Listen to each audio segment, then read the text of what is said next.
Hallelujah! Hallelujah! Yahweh! Yahweh! Praise the Lord. ഞാൻ കഴിഞ്ഞ ആഴ്ചയെല്ലാം ബോംബെയിലായിരുന്നു. ആ പ്രദേശത്തെല്ലാം ഹിന്ദിയിലാണ് ധ്യാനിപ്പിച്ചത്.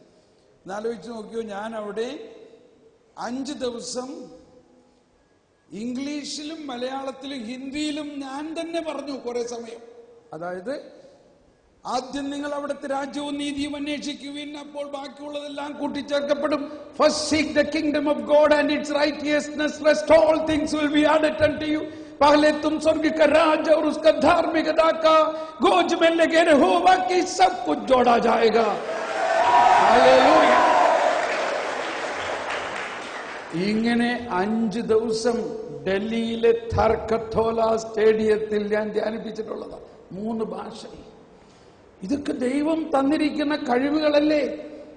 അപ്പോ ഇതുപോലെ ഇത് കേട്ടിരുന്നവരെ കേൾക്കുമ്പോൾ തന്നെ നമ്മളിൽ എന്തോ ഒരു പ്രത്യേകത തോന്നുകയാണ്. അപ്പോ പറഞ്ഞു വന്നത്, അവിടെ ഹിന്ദിയിലെ ദൈവത്തെ സ്തുതിക്കണതൊന്ന് സ്തുതിച്ചാലോ? ഹിന്ദിയിലെല്ലാം ജയ് ജയ് ബോലോ ജയ് ബോലോ എന്നാണ്. ഒരുപാട് പാട്ടുകളിൽ ജയ് ജയ് പറഞ്ഞിട്ടാണ്. അതിന്റെ അവസാനം ഞങ്ങൾ പറയുന്നത്, നിങ്ങൾ ജയ് വിളിച്ചാൽ മതി, എല്ലാവരും ഏറ്റവും ഉച്ചസ്വരം. എന്തുകൊണ്ട് ഈ സ്വരത്തിന് ഞാൻ പറയണത്? സ്വരം എവിടെ നിന്ന് വന്നു? ദൈവത്തിൽ നിന്ന് വന്നു. നിങ്ങളുടെ സ്വരം എവിടെ നിന്ന് വന്നു? ദൈവത്തിൽ നിന്ന് വന്നു. ആദിയിൽ എന്തുണ്ടായി? സ്വരമുണ്ടായി. അതുകൊണ്ട് ആ സ്വരമാണ് പ്രധാനം. റെഡി? ജയ് ബോലോ. ജയ്, നിങ്ങൾ ജയ് പറഞ്ഞാൽ മതി കേട്ടോ. ബോലോ പ്രഭു യേശു ക്രിസ്തു കീ. Very good. ഒന്നുകൂടി. ബോലോ പ്രഭു യേശു ക്രിസ്തു കീ.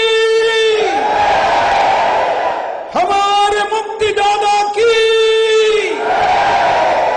राजाओं की राजा की, राज राजेश्वर की. Praise the Lord. ഒന്ന് കൈയടിച്ച് കർത്താവിനെ